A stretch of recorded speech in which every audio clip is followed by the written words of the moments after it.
Hello friends, तो कैसे हैं आप सभी। मैं आपकी सुनीता और आपके इस चैनल पे आपका बहुत बहुत स्वागत है। आज हम अर्थशास्त्र की जो परिभाषाएं हैं या जो हमारे अर्थशास्त्री रहे हैं उन्होंने अलग अलग परिभाषाएं दी हैं, तो उसके बारे में हम जानेंगे कि जो अर्थशास्त्र की परिभाषाएं हैं कौन सी है। तो हम पहले बात करते हैं अर्थशास्त्र की जो सिंपल परिभाषा, या हम अर्थशास्त्र को किस परिभाषा के रूप में हम जान सकते हैं।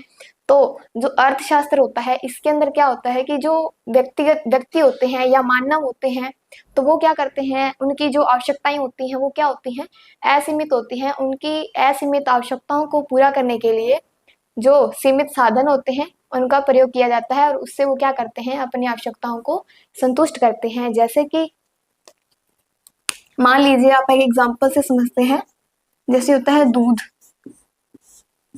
जो दूध होता है ये हमारी एक वस्तु है, ठीक है।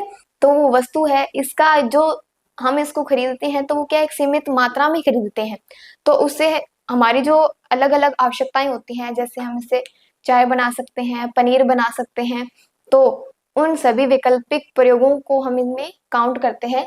जो हमारी आवश्यकताएं हैं उनको हम इस सीमित साधन से पूरा करते हैं, तो वो हमारी होगी अर्थशास्त्र की परिभाषा। और इसके जो हमारे अलग अलग अर्थशास्त्री रहे हैं प्रसिद्ध, तो वो इनको क्या है, समय समय के अनुसार अलग अलग परिभाषाएं उन्होंने दी हैं। तो हम पहले बात करते हैं,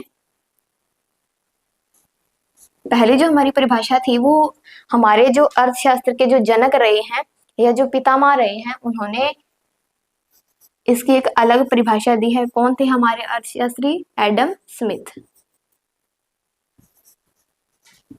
एडम स्मिथ। एडम स्मिथ ने क्या किया था, 1776 के अंदर अर्थशास्त्र की एक अलग परिभाषा थी। वो किसके रूप में थी? धन के रूप में, धन से संबंधित। एडम स्मिथ ने क्या कहा था कि जो हमारा धन होता है वो हमारा एक साधन होता है, सीमित साधन ले लीजिए आप। तो उन्होंने क्या किया कि इसके बारे में उन्होंने कहा कि जो राष्ट्रों की जो प्रकृति होती है या इसके बारे में जो खोज होती है उसके बारे में इस अर्थशास्त्र के अंदर इसका अध्ययन किया जाता है। जैसे कि जो धन है उसको कितनी मात्रा में प्रयोग करना है, कितनी, या फिर जैसे धन है तो धन को कितनी मात्रा में यूज करना है, ठीक है। तो ये हमारा सीमित साधन हो गया। इसके अंदर उन्होंने, एडम स्मिथ ने धन के बारे में बताया था। और जो हमारे दूसरे अर्थशास्त्री हैं वो कौन है? मार्शल। मार्शल, जो मार्शल थे उन्होंने क्या किया था, 1890 के अंदर, 1890 के अंदर जो भौतिक वस्तुओं से संबंधित, भौतिक कल्याण संबंधी, जो मार्शल थे उन्होंने क्या किया, भौतिक कल्याण संबंधी जो परिभाषा थी, इनका एक लेख था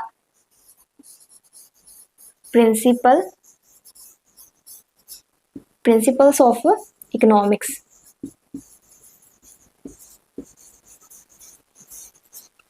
इस लेख के अंदर मार्शल ने क्या किया था, भौतिक कल्याण से संबंधित जो परिभाषा दी थी वो इस लेख के अंदर उन्होंने जिक्र किया है। जैसे भौतिक वस्तुएं होती हैं हमारी, भौतिक या अभौतिक जो वस्तुएं होती हैं, इनका क्या किया है, एक मानव व्यवहार के रूप में इनका अध्ययन किया जाता है। जो मानव होता है वो जो वस्तुएं हैं उनका कैसे यूज करता है, या तो सामाजिक तौर पर करता है या कल्याण के तौर पर इन वस्तुओं का प्रयोग करता है।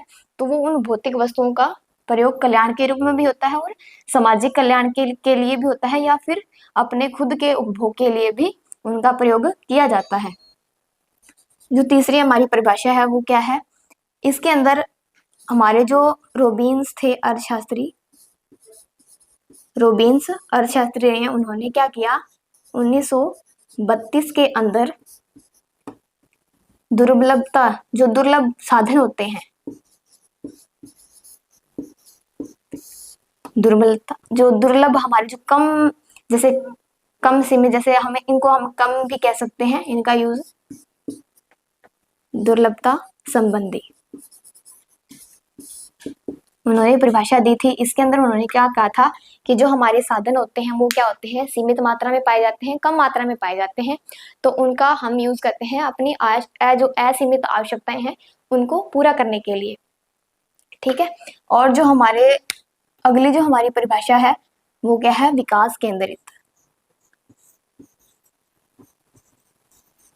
विकास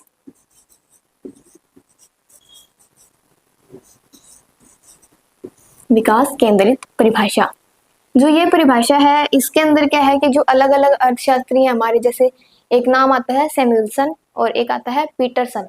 जो प्रसिद्ध हमारे जो अर्थशास्त्री हैं अलग अलग, तो उन्होंने क्या किया था, जो विकास केंद्रित नाम की परिभाषा है उन्होंने दी थी। इसके अंदर उन्होंने क्या किया था कि जो हमारे सीमित साधन है और हमारी जो असीमित आवश्यकताएं हैं उनको लेकर इनके बारे में उन्होंने बताया था कि जो अर्थशास्त्र का या अर्थव्यवस्था है हमारी, उसका विकास कैसे होता है। तो विकास कैसे होगा कि जो हमारे साधन होते हैं सीमित, उनका क्या है कि निश्चित उद्देश्य के लिए प्रयोग होना चाहिए और अपनी जो सही जो हमारी आवश्यकताएं हैं कि यानी कि हमें क्या है अपनी जरूरत को पूरा करना है, तो उसके लिए इस विकास केंद्रित परिभाषा के अंदर उन्होंने बताया है। तो ये थी हमारी 4 परिभाषाएं। जो पहली थी हमारी किसने दी थी? एडम स्मिथ ने, और फिर मार्शल ने, और फिर रोबिन्स ने, और फिर विकास केंद्रित जो परिभाषा है जो अलग अलग अर्थशास्त्री रहे हैं उन्होंने क्या कहा है, जैसे सैमुअल्सन है हमारे और पीटरसन जो अर्थशास्त्री हैं उन्होंने विकास केंद्रित परिभाषा दी थी।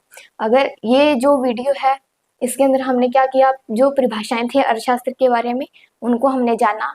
अगर ये आपको समझ में आई हैं तो इस वीडियो को लाइक करें, कमेंट करें और इस चैनल को ज़्यादा से ज़्यादा सब्सक्राइब करें। तब तक के लिए बाय एंड थैंक यू।